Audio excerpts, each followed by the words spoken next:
입시에서 가장 중요한 게 무엇이고 그 중요한 것들 중에서 우리 아이가 해야 될 거, 우리 아이가 안 해도 될 거를 그 부분에 대한 얘기를 주로 할 거고, 특히 이제 올해 입시에서 어떤 전략을 세워야 되는지, 특히나 생각을 좀 하셔야 될 부분은 가령 어떤 선배가, 어떤 친구가 뭐 어떤 과정을 통해서 어떤 대학을 합격을 했다더라, 그래서 우리 아이도 그렇게 준비를 시키면 합격을 하지 않겠는가 라고 막연하게 생각을 하실 수가 있지만, 개개인의 어떤 장단점들이 굉장히 아주 다양하고 다르기 때문에 우리 아이한테 맞는 입시가 도대체 무언가를 찾아내는 작업이 사실상은 입시를 성공하는 데 있어서 가장 중요한 점이라고 보고 있습니다. 그래서 그 부분에 대한 얘기를 해보겠습니다. 미대 입시는 일반적인 입시하고 어떻게 다른 건가를 간략하게 짚어보고, 올해 미대 입시는 어떤 변화적인 요소를 갖고 있는지, 그리고 그에 따라서 올해는 어떤 기준으로 우리 아이의 목표 대학을 설정하고 준비를 해야 되는지를 살펴보고,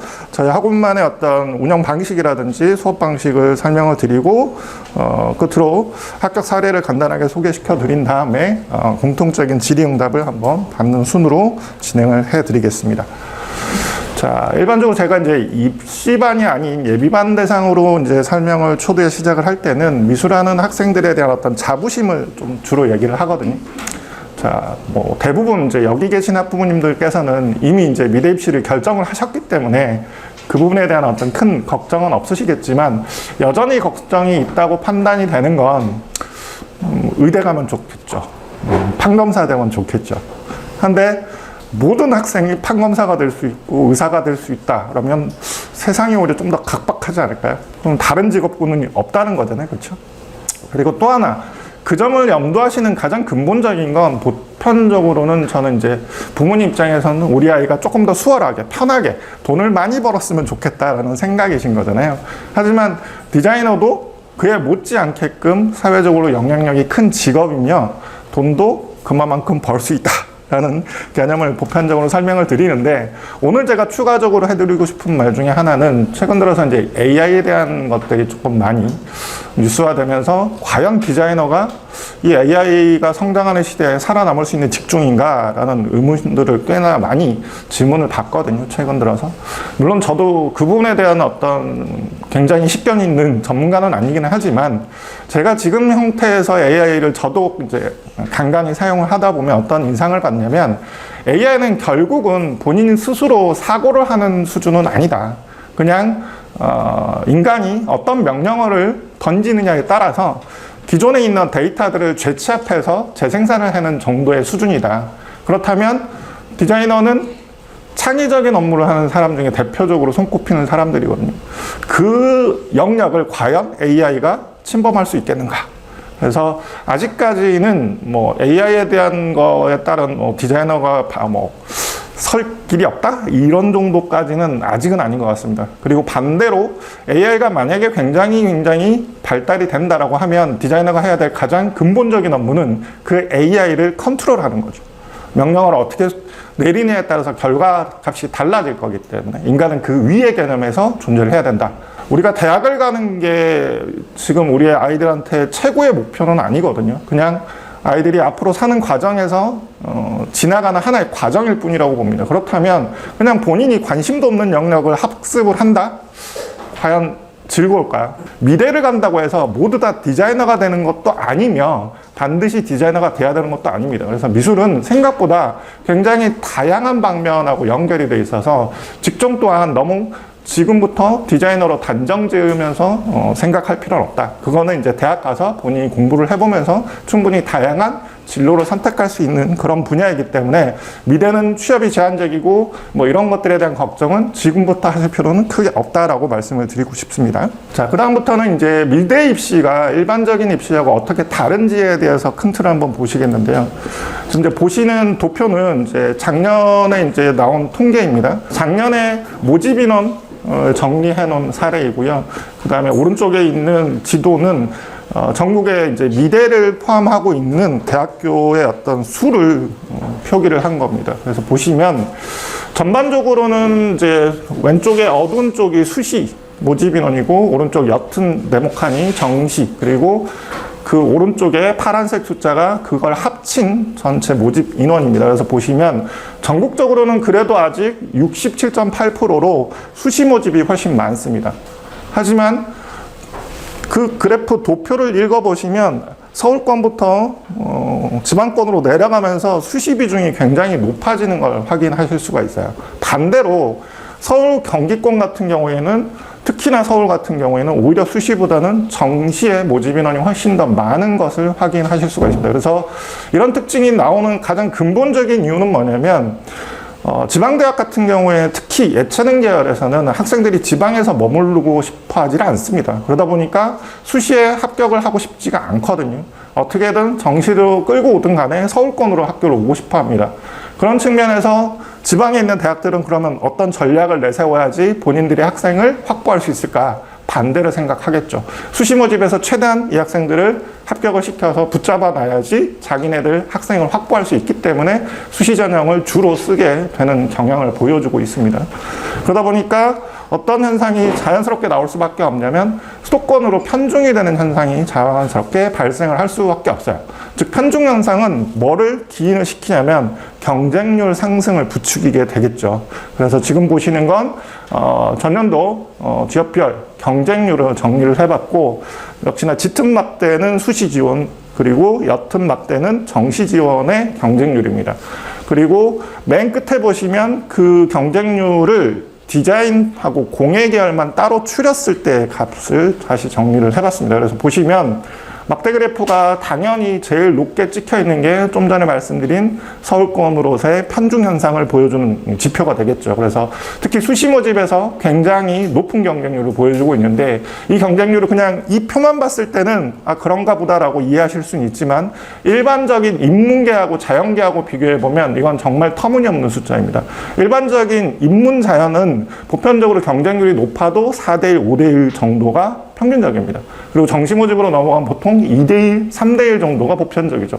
그에 반해서 예체능 입시는 그의 10배 이상 되는 경쟁률을 보여주는 것이 바로 예체능 입시가 힘든 이유 중에 하나입니다. 그 다음은 수시와 정시 경쟁률을 따로 이제 분류를 해봤습니다. 근데 이거는 이제 지역별보다는 학교별로 예시가 될 만한 학교들을 제가 정리를 해드렸는데, 자, 이제 학교하고 학과, 해당 학과에 관련된 걸 아래 도표에서 이제 보시면서 매칭을 해보시는데, 자, 이거는 학교의 어떤 인지도 혹은 학교의 어떤 좋고 나쁨? 이런 거하고는 사실은 조금 상관이 없습니다. 그거보다는 학교에서 어떤 전형 방법을 쓰느냐에 따라서 경쟁률 편차를 훨씬 더 많이 이끌어가게 됩니다. 그래서 지금 보시면 아래에 몇 배수라고 써있는 이 배수제는 다단계 전형이에요. 그래서 1단계를 통과하지 못하면 2단계를 갈 수 없는 전형이기 때문에 함부로 지원을 못하겠죠. 그러다 보니까 본인의 성적이라든지 이런 상황에 맞춰서 지원을 하다 보니까 생각보다는 경쟁률이 높지는 않습니다. 이례적으로 그 다단계 전형에서 경쟁률이 제일 높은 학교가 중앙대인데요. 중앙대 같은 경우에는 미대는 일반적으로 우리가 생각하는 미대는 안성에 있습니다. 그런데 서울에 있는 공간연출이라는 학과가 있어요. 여기는 미대 소속이 아니라 연극 영화학과에 소속이 되어 있는 학과이거든요. 그래서 여기는 가게 되면 연극 무대를 디자인하는 그런 업무를 하는 곳이에요. 그러다 보니까 좀 독특하죠. 그래서 여기는 일반적인 미대 입시하고는 조금 차이가 있고요. 시험 자체도 그렇고. 그리고 학생들 중에서 최근 들어서 많이 보여주는 현상이 해마다 어떤 애는 산업 디자인과가 조금 더 아이들한테 인기가 높았다가 어떤 애는 시각 디자인과가 높았다가 이런 식의 경향들이라는 게 존재를 하는데 최근 들어서 학생들한테 가장 인기도가 좀 높은 쪽이 영상 쪽하고 공간 쪽입니다. 이거를 불러일으키는 최고의 이유는 바로 아이돌 문화입니다. 아이들한테 제가 이제 면접 준비를 하면서 물어보거든요. 그럼 왜 영상을 하고 싶어? 왜 무대가 하고 싶어? 라면 내가 좋아하는 아이돌의 그룹의 무대를 내가 직접 디자인해주고 싶어요. 이런 얘기를 하더라는 거죠. 그래서 무대에 대한 관심도가 꽤나 높아졌어요. 그러다 보니까 중앙대에서 이런 높은 경쟁률을 보여주고 있는 형태입니다. 그리고 그 다음에 있는 국민대부터 이화여대, 홍익대 제일 끝에 있는 이 세 개는 이제 수시 모집이긴 한데 실기를 보지 않는 비실기 전형입니다. 근데 이제 비실기 전형 중에서도 높낮이가 꽤나 차이가 나는 건 마찬가지 배수제를 어떻게 쓰는지도 있지만 여기는 사실상 배수제가 다 존재하는데도 불구하고 특정 학교가 높죠. 이거는 모집 인원 차이가 가장 큰 원인으로 작용을 한다라고 보시면 돼요. 그래서 홍대보다는 국민대가 확실히 모집 인원이 적기 때문에 적은 인원을 선발하다 보면은 아무래도 조금만 지원을 해도 경쟁률이 급상승하는 결과를 보여주거든요. 그래서 그런 식으로 판독을 하시면 되겠고, 그다음 끝으로 서울여대, 경희대, 동덕여대 가장 일반적인 중위권 대학인데 저기에서 서울여대가 정말 폭발적이죠. 해마다 고공행진을 하거든요. 평균적으로 거의 100대 1 가까운 경쟁률을 주로 기록을 합니다. 낮아도 70대 1, 높았을 때는 100대 1이 넘어갔었죠. 이유는 이 학교가 너무 좋아서가 아니라 여기는 실기백이라는 전형을 쓰고 있습니다. 난 내신도 안 볼게, 수능도 안 볼게, 실기만 갖고 들어와. 이런 형태이시거든요.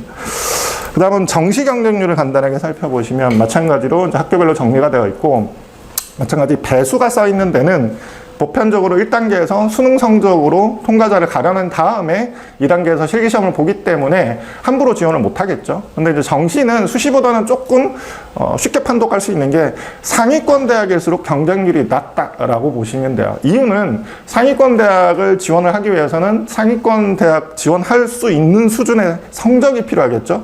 근데 이제 우리가 절대평가가 아닌 상대평가에서 100분위로 쪼개다 보면 상위권의 학생 수가 당연히 중위권이나 하위권 학생보다는 적을 수밖에 없기 때문에 상계 경쟁률이 적어질 수밖에 없습니다.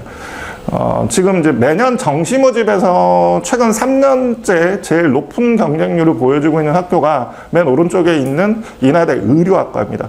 마찬가지 서울여대하고 동일하게 이 학교가 특별하게 더 좋아서가 아니라 같은 분에 지원할 수 있는 학교들이 제한적이다 보니까 이 학교로 특정하게 쏠림 현상을 보여주는 게 특징이 되겠습니다.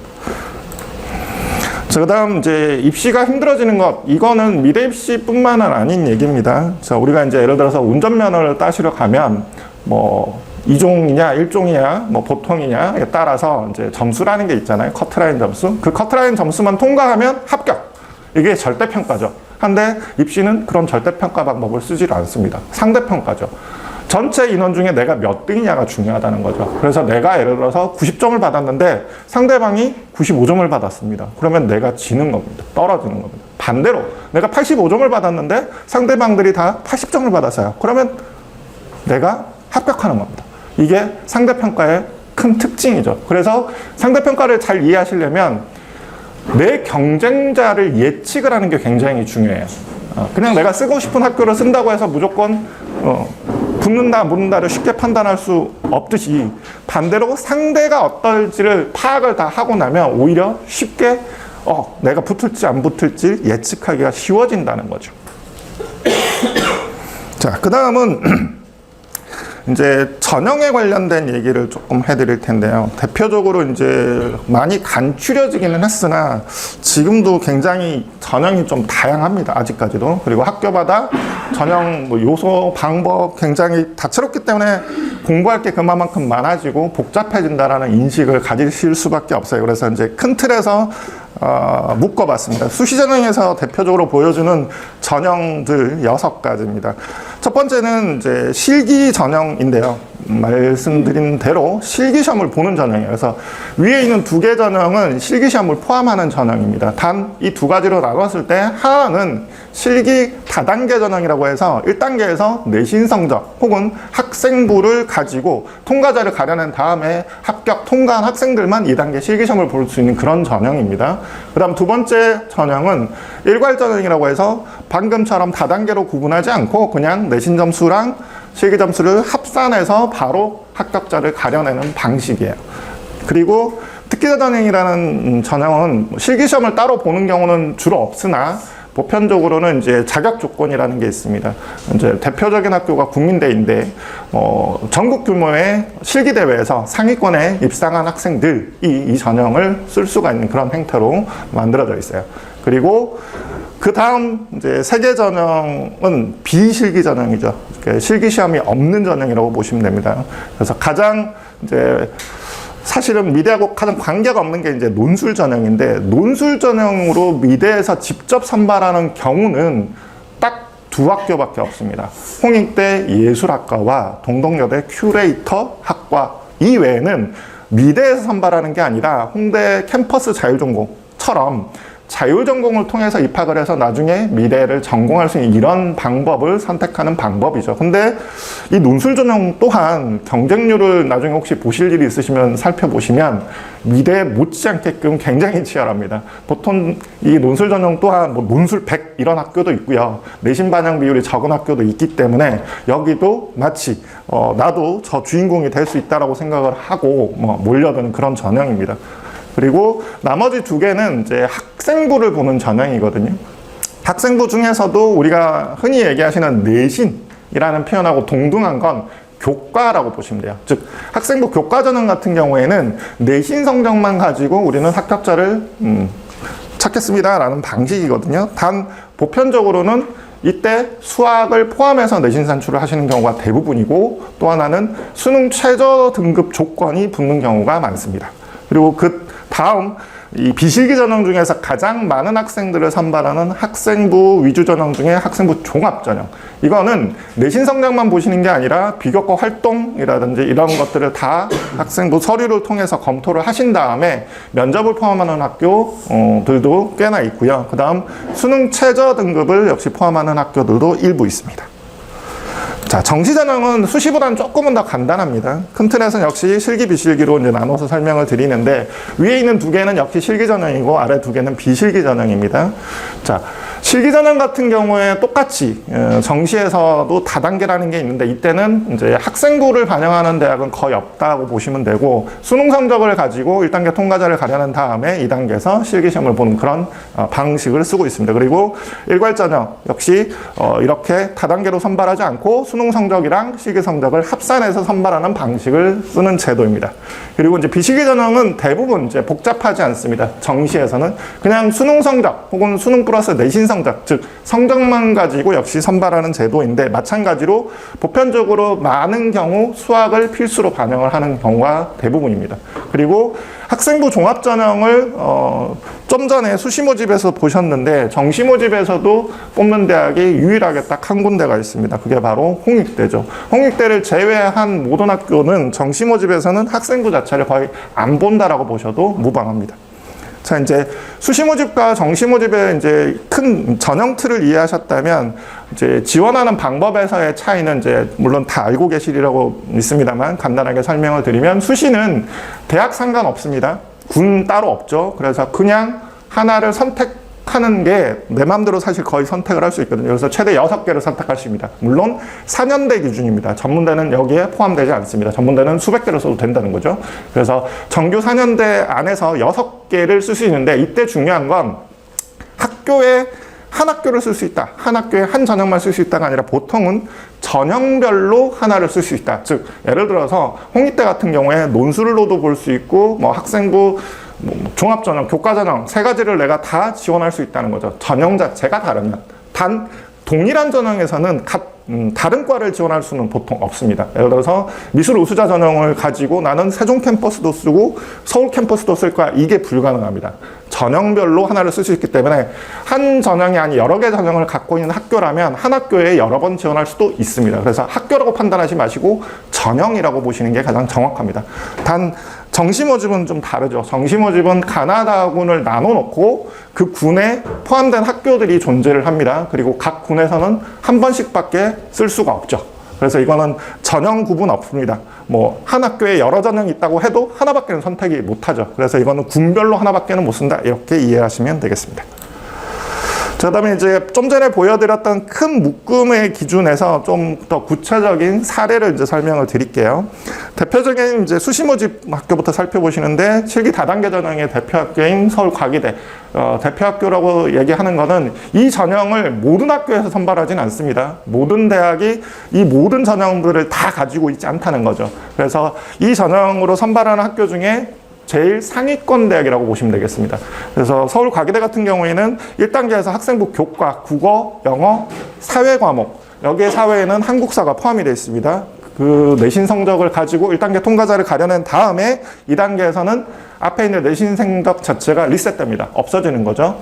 오로지 실기 성적만 가지고 합불자를 가려내는 이런 전형을 쓰고 있습니다.